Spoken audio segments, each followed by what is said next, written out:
Un soulagement pour la famille.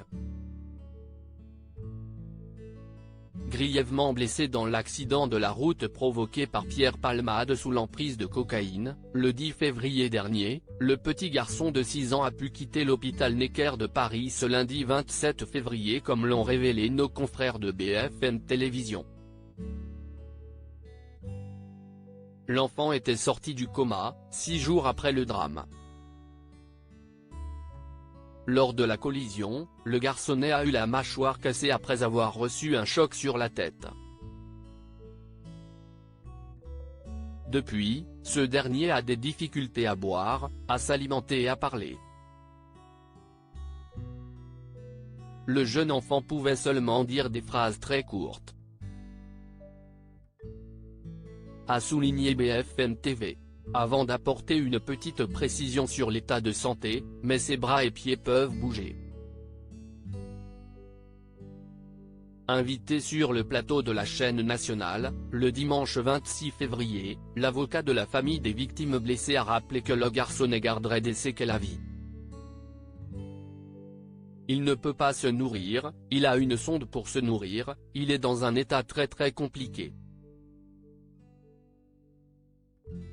a révélé Mourad Batik.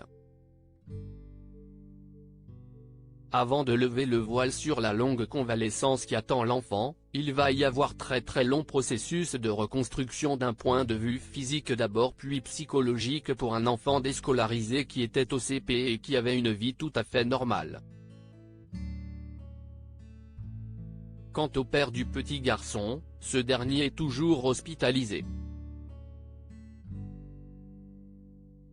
Supérieur à Pierre Palmade, Muriel Robin, Michel Larocque, Véronique Sanson.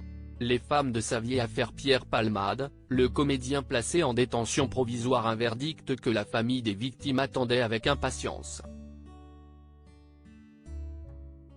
Ce lundi 27 février, la chambre de l'instruction de la Cour d'appel de Paris a rendu sa décision.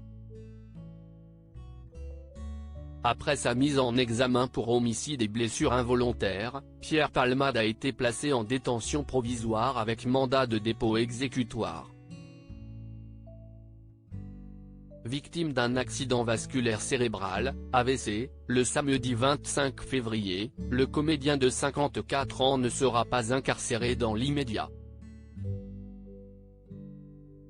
Pour l'heure, l'ex-mari de Véronique Sanson est placé sous écrou à l'hôpital du Kremlin-Bicêtre, a fait savoir le tribunal de Melun. Aucun transfert vers un établissement pénitentiaire n'est pour le moment prévu. L'évolution de l'état de santé du comédien conditionnera la suite de l'affaire.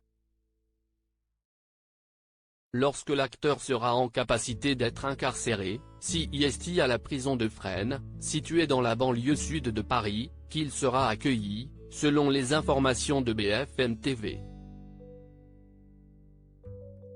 Crédit photo, Guillaume Gaffio Bestimage.